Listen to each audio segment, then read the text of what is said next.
A santa paz de Deus, que a paz, o amor, a graça e as bênçãos do Senhor estejam aqui junto com a gente, que possamos verdadeiramente sentir a presença do Senhor conosco e cumprirmos o nosso propósito de fazermos a leitura diária da Bíblia. Hoje, com a ajuda de Deus e a guia do Espírito Santo, nós vamos fazer a leitura do livro 2 de Samuel, capítulo 11. E esse capítulo é muito importante, um divisor de águas na vida de Davi. Vamos fazer bastante atenção. Mas antes de começar, eu quero mandar, um beijão. Muitíssimo obrigada a todos vocês que assistem todos os dias, que deixam um comentário. Eu percebo que tem irmãos que o vídeo começa, o irmão já vai lá, já abençoa, já dá a paz de Deus, imediatamente todos os dias tem comentários. A todos vocês, minhas irmãs e meus irmãos que estão aqui junto comigo desde quando nós começamos e que todo dia comenta, que todo dia deixa o gostei, Deus abençoe vocês grandemente, que a paz de Deus realmente reine na vida de vocês. E se você ainda não deixa o seu comentário, se você ainda não é inscrito nesse canal, aproveita essa oportunidade, já se inscreve no canal, ativa o sininho com a palavra todas, deixa aqui embaixo seus comentários, se você tiver uma dúvida, se você quer saber algo mais a respeito da Bíblia, nós estamos fazendo a leitura do livro 2 de Samuel, mas estamos aqui, para aprender a palavra de Deus juntos. Compartilha, faz esse canal crescer ainda mais. Nós estamos falando da palavra de Deus. Então, tudo que nós compartilharmos, nós estamos evangelizando, assim como o Senhor nos instrui no livro de Tiago. Glórias a Deus. Eu falei que era um divisor de águas esse capítulo, não é mesmo? Então, a partir de agora, desse capítulo 11, nós vamos começar a ver o Davi, aquele rei Davi, já um homem com pecados, porque nesse capítulo ele vai cometer um adultério. E no verso 1 diz: E aconteceu que, tendo decorrido o ano, no tempo em que os reis saíam, enviou Davi a Joabe, seus servos com ele, e todo Israel, para que destruíssem os filhos de Amon. E ele fica em Jerusalém, porque nem todas as guerras Davi ia junto com o exército dele. Algumas guerras que ele entendia que eram guerras mais rápidas, né? Porque ele acreditava realmente que mandar uma certa quantidade de homens seria o suficiente, ele ficava em Jerusalém. Mas quando eram guerras muito grandes, com uma grande quantidade de homens, então Davi ia à frente deles, junto, né? Como general deles. Aqui ele fica em Jerusalém, talvez para a infelicidade dele, né? Que ele acaba cometendo um grande pecado, transgredindo contra o Senhor. Aqui vai dizer que após uma tarde, após o almoço dele, ele descansa e quando ele acorda, ele vai dar uma volta no terraço dele. Enquanto ele está dando uma volta no terraço dele, ele vê uma mulher tomando banho.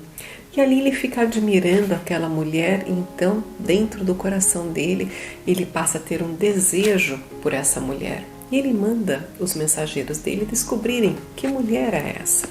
Os mensageiros voltam e falam para ele que essa mulher se chama Betseba, filha de Eliã, mulher de Urias, o Heteu. Vejam, ela é uma mulher casada. E esse homem, Urias, esse Heteu, é um dos homens que servem ao reinado de Davi. Ele faz parte do exército de Davi. Ele está junto com Joabe nesta guerra contra os amonitas. Mesmo assim, sabendo que ela é uma mulher casada, Davi está encantado com Betseba. E ele manda Betseba vir a ele. Ali, essa mulher chega até ele e ele acaba tendo relações com essa mulher. Como ela estava afastada do marido, passando algum tempo, ela descobre que está grávida. Imediatamente, ela já manda recado para Davi, dizendo que ela está grávida, porque o marido dela estava, afinal de contas, na guerra. Então, aquele filho só podia ser de Davi. Glórias a Deus. Vejam que o pecado tem consequências muito grandes. E as consequências desse pecado de Davi não acabam aqui só no adultério e só nessa mulher engravidando de um filho, né, fora do casamento. Então Davi ele resolve, tem uma ideia, o que ele vai fazer para sanar esse problema. Ele manda um mensageiro a Joabe, o general do exército dele, e fala: me traga Urias, né, que é esse Eteu. Quando Urias chega até Davi, Davi vem com uma história para ele. E aí, como é que tá? Como é que tá o exército? Conversando com ele e tal. E fala, então, traz ele como se fosse um mensageiro apenas. E dispensa ele, manda ele embora para casa dele. Porque qual que é a ideia de Davi? Esse homem vai voltar da guerra, cheio de saudades da casa dele, cheio de saudades da esposa dele, certamente vai se relacionar com a esposa e vão dizer que essa criança é dele, essa criança vai nascer talvez um pouco antes e tá tudo bem, nasceu prematura. Porém, Urias é um servo muito fiel ao rei e ele não vai embora para a casa dele. Ele fica ali e dorme junto com os homens que guardavam o palácio de Davi. Quando Davi fica sabendo disso, manda chamar a Urias. Fala, escuta, você voltou da guerra e você sequer foi visitar a tua casa? Como assim? Como que você volta para a guerra? Então Urias responde para ele, meu senhor, como posso eu voltar para minha casa?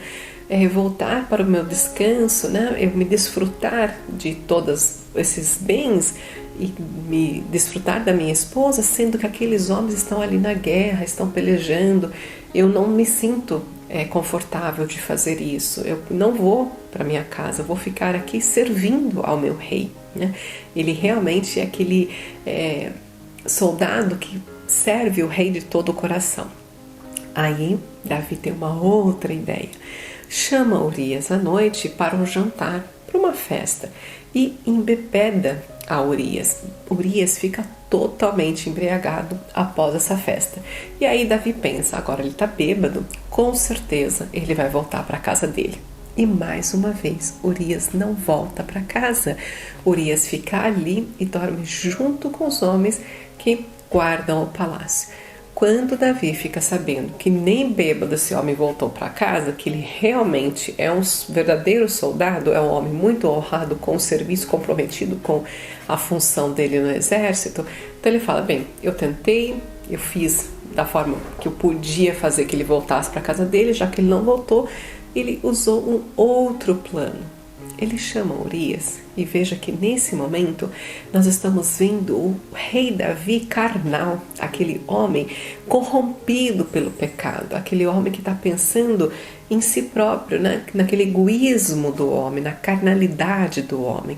Ele faz uma carta instruindo Joabe, o general do exército, que mande Urias para a linha do fronte, ali onde a guerra mais... vai morrer, não tem como. A linha de frente, né? O mais perigoso de tudo. E a pior parte dessa história toda é que ele manda essa mensagem para Joabe através das mãos do próprio Urias. Urias não sabia que a sentença de morte dele estava ali, naquela mensagem que ele estava levando para Joabe. Então, chegando lá, Joabe lê a mensagem do rei e na mensagem dizia o seguinte: ponde a Urias na frente da maior força da peleja e retirai-vos de trás dele para que ele seja ferido e morra.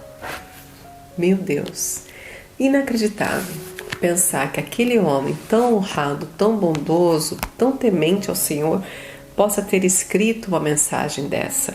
Coloca ele na frente, na maior força da peleja, e retirai-vos de trás dele para que ele seja ferido e morra. Era uma ordem muito clara. Eu quero que Urias morra.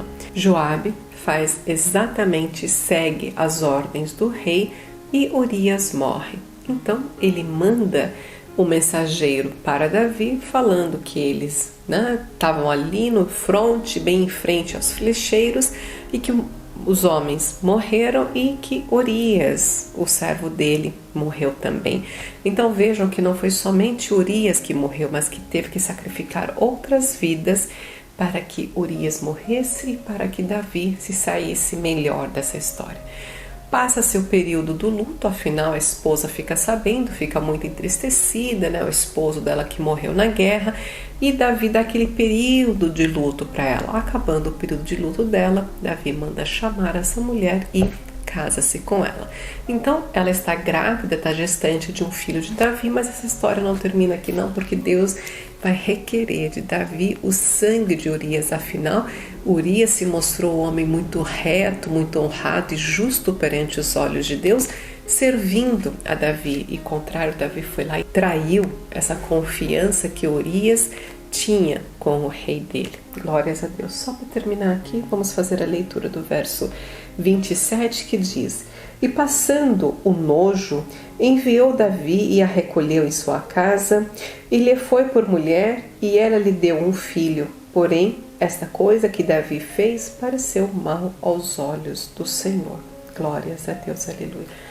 Aqui falando passando o nojo, é passando luto, né? Passa o período de luto, ela vem para a casa dele e ali essa criança nasce. No próximo capítulo, nós vamos começar a estudar as consequências que essa atitude de Davi, essa traição de Davi, como que o Senhor vai cobrar dele.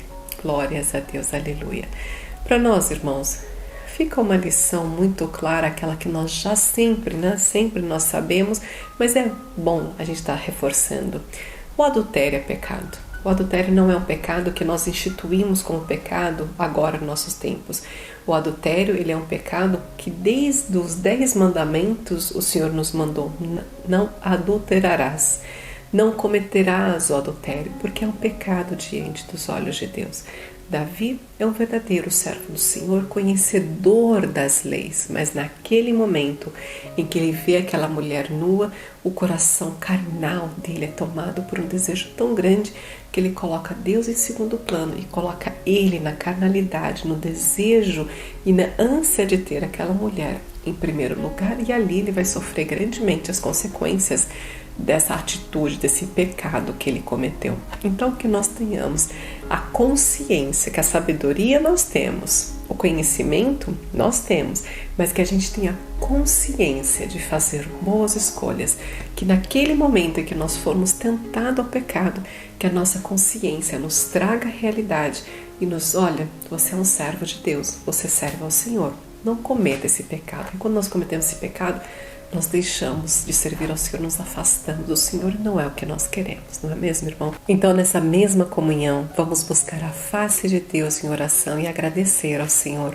por mais esse ensinamento, por mais esta palavra tão maravilhosa, que o Senhor tenha piedade da nossa alma. Pai nosso que estais no céu, santificado seja eternamente o teu nome. Venha a nós, Senhor, o teu reino, e seja feita a tua vontade, assim na terra como no céu. O pão nosso, Senhor, de cada dia dai-nos hoje. Perdoai, Pai, as nossas ofensas, as nossas dívidas, assim como nós também perdoamos aquele que tem nos ofendido. Pai, não nos induzas à tentação, mas livra-nos, Pai, de todos os males, porque Teu é o reino, a honra, a glória e a graça, hoje e para sempre, Senhor. Pai amado, te pedimos, tenha misericórdia da nossa alma, livra-nos, Senhor, de todas as tentações, de todos os pecados. Nos cubra com o sangue sagrado do Teu Filho, para que a gente não se desvie do Teu caminho nem da Tua retidão. Segura a nossa destra e firma nossos pés, Senhor, para que cada dia possamos Te servir melhor. Pai, tudo o que nós Te pedimos e Te agradecemos é em nome, honra e graça do Teu Filho amado que vive e reina eternamente. Amém. Glórias a Deus. Por tudo, Deus seja louvado. Deus te abençoe grandemente. Muito obrigada pela sua companhia, e eu te espero amanhã para mais uma leitura diária da Bíblia. Um beijo. Tchau, tchau.